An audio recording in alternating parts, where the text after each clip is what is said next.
All. ഇന്ന് നമ്മൾ new year ഒക്കെ ആയതുകൊണ്ട് ഒരു ബെഡ്റൂം റീസെറ്റും അതുപോലെ ജേർണലിങ്ങും ആണ് ചെയ്യാൻ പോകുന്നത്. ഇപ്പോൾ രാവിലെ രാത്രി നല്ല കാറ്റൊക്കെ ഉള്ളതുകൊണ്ട് ജനലൊക്കെ ആദ്യം തന്നെ അങ്ങ് തുറന്നിട്ടു. ഈ കാറ്റൊക്കെ കൊള്ളുമ്പോൾ തന്നെ ഈ ജോലിയൊക്കെ ചെയ്യാൻ നല്ല എനർജിയാണ്.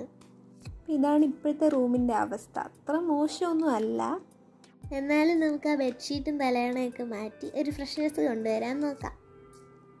ഈ ലാവൻഡർ കളറിനോട് ഈയിടെയായിട്ട് ഞങ്ങൾക്ക് ഇഷ്ടം കൂടുതലാണ്. അതുകൊണ്ടായിരിക്കും ഈ പഴയ കളർഫുൾ ഷീറ്റൊക്കെ മാറ്റിയിട്ട് ലാവൻഡർ ഇടാൻ ഞങ്ങൾക്ക് ഇച്ചിരി ഉത്സാഹം കൂടുതലായിരുന്നു. പിന്നെ ഒരു ഭംഗിക്ക് കുഷ്യനും വെച്ച് കംഫർട്ടറും കൂടെ വിരിച്ചപ്പോഴാണ് ഞങ്ങൾക്കൊരു തൃപ്തിയായത്.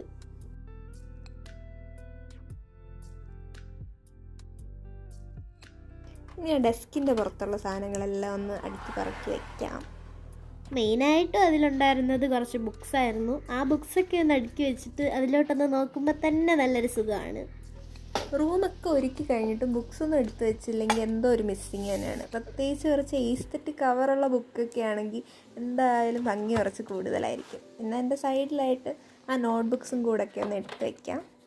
പിന്നെ നമ്മുടെ ഗ്ലീ സ്റ്റോറിന് വേണ്ടിയുള്ള ഹാമ്പേഴ്സും കൂടെ ഓർഗനൈസ് ചെയ്ത് വെച്ചു. പിന്നെ ഈ കോസ്മെറ്റിക് ഐറ്റംസ് എല്ലാം ഓൾറെഡി ഒരുവിധം ഓർഗനൈസ്ഡ് ആയിരുന്നു. അത് ആ കോർണർ സ്റ്റാൻഡിൽ കൊണ്ടുപോയി പ്രതിഷ്ഠിച്ചു. പിന്നെ ഈ ടെഡി ബെയറിൻ്റെ കൊച്ചു ബാസ്ക്കറ്റിൽ എന്തോ വെക്കണമെന്ന് ആലോചിച്ചിരുന്നപ്പോഴാണ് ലിപ് ബാം കണ്ടത്. അതെടുത്ത് അങ്ങോട്ട് വെച്ചു കൊടുത്തു. ഇനി നമ്മൾ ആ ചെറിയ ക്രിസ്മസ് തീം കുഷ്യൻ മാറ്റി 2 നോർമൽ കുഷ്യൻ വെക്കുവാണേ. പിന്നെ ന്യൂ ഇയർ ഒക്കെ അല്ലേ, കുറച്ച് കളറാക്കാൻ വേണ്ടി ആ ക്രിസ്മസ് ട്രീ ഓർണമെൻറ്റ്സ് ഒക്കെ എടുത്ത് ഒരു നൂലിൽ ജസ്റ്റ് ഒന്ന് കൊരുത്തതിന് ശേഷം ആ വിൻഡോയിലിട്ട് നല്ല ഹാങ് ചെയ്ത് കൊടുത്തു.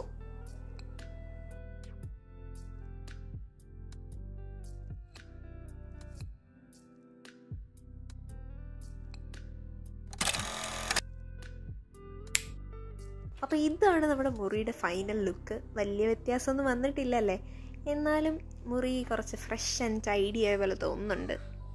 നേരത്തെ തന്നെ മുറിയൊക്കെ അടിച്ചു വാരി ഇട്ടിരുന്നതുകൊണ്ട് അത് വീണ്ടും ചെയ്യേണ്ടി വന്നില്ല. പിന്നെ ഇത് റൂം മേക്ക് ഓവർ ഒന്നും അല്ലായിരുന്നല്ലോ, ന്യൂ ഇയേഴ്സ് ഈവ് ആയതുകൊണ്ട് ഒരു പ്രൊഡക്റ്റീവ് ആക്ടിവിറ്റി, അത്രയേ ഉള്ളൂ. അപ്പോൾ കോഫിയൊക്കെ കുടിച്ചിട്ട് വന്നു. ഇനി നമുക്ക് അടുത്ത പരിപാടിയിലോട്ട് കടക്കാം, ജേർണലിംഗ്. 2024 നടന്ന കാര്യങ്ങളും 2025 നടക്കാൻ ആഗ്രഹമുള്ള കാര്യങ്ങളും ഒക്കെയാണ് നമ്മുടെ ഇന്നത്തെ ജേർണലിങ്ങിൻ്റെ തീം. അപ്പോൾ 2024 പറ്റി എന്തൊക്കെ എഴുതാം? ഈ വർഷം നമുക്ക് കിട്ടിയ അച്ചീവ്മെൻറ്റ്സ്, അതുപോലെ പുതിയതായിട്ട് ട്രൈ ഔട്ട് ചെയ്ത കാര്യങ്ങൾ, അതുപോലെ തന്നെ ഇമ്പ്രൂവ് ചെയ്യാൻ ആഗ്രഹമുള്ള കാര്യങ്ങൾ, അങ്ങനെയുള്ള കാര്യങ്ങളെ പറ്റിയിട്ടൊക്കെ നമുക്ക് എഴുതാം. എൻ്റെ അടുത്ത പേജിൽ 2024 നമുക്ക് ഒരുപാട് ഇഷ്ടപ്പെട്ട കാര്യങ്ങളല്ലേ, നമ്മുടെ ഫേവറേറ്റ്സ്, അതിനെ പറ്റിയിട്ടൊക്കെ എഴുതാം. അപ്പോൾ ഈ പേജിൽ ഞാൻ ആദ്യം തന്നെ എഴുതുന്നത് ഫേവറേറ്റ് മൂവി, പിന്നെ ഫേവറേറ്റ് സോങ്, പിന്നെ ഫേവറേറ്റ് ഫുഡ് ഐറ്റംസ്, അങ്ങനെ കുറച്ച് കാര്യങ്ങളാണ് ഇൻക്ലൂഡ് ചെയ്യുന്നത്. ഇനി 2025 എന്താ എഴുതുക? ഈ വർഷം നടക്കണമെന്ന് ആഗ്രഹിക്കുന്ന കുറേ കാര്യങ്ങളില്ലേ, അതൊക്കെ നമുക്ക് ഈ പേജിൽ ഉൾപ്പെടുത്താം. നമ്മുടെ വിഷൻ ബോർഡിലെ ഗോൾസിനെ പറ്റിയൊക്കെ ഇതിലെഴുതാം. ടൈറ്റിൽസ് എല്ലാം നീറ്റായിട്ട് എഴുതിയിട്ട് നമുക്ക് ഈ പേജുകളെല്ലാം ഫില്ല് ചെയ്യാൻ തുടങ്ങാം. പിന്നെ ലാസ്റ്റ് പേജിൽ നമ്മുടെ ബക്കറ്റ് ലിസ്റ്റിലുള്ള കാര്യങ്ങൾ കൂടെ എഴുതി നിർത്താം. ഇത് പിന്നെ മുമ്പേ ഉണ്ടാക്കിയ 2 ജേർണൽ പേജസ് ആണ് കേട്ടോ. അപ്പോൾ ഇന്നത്തെ വീഡിയോ ഇഷ്ടപ്പെട്ടെങ്കിൽ like, share and subscribe. By.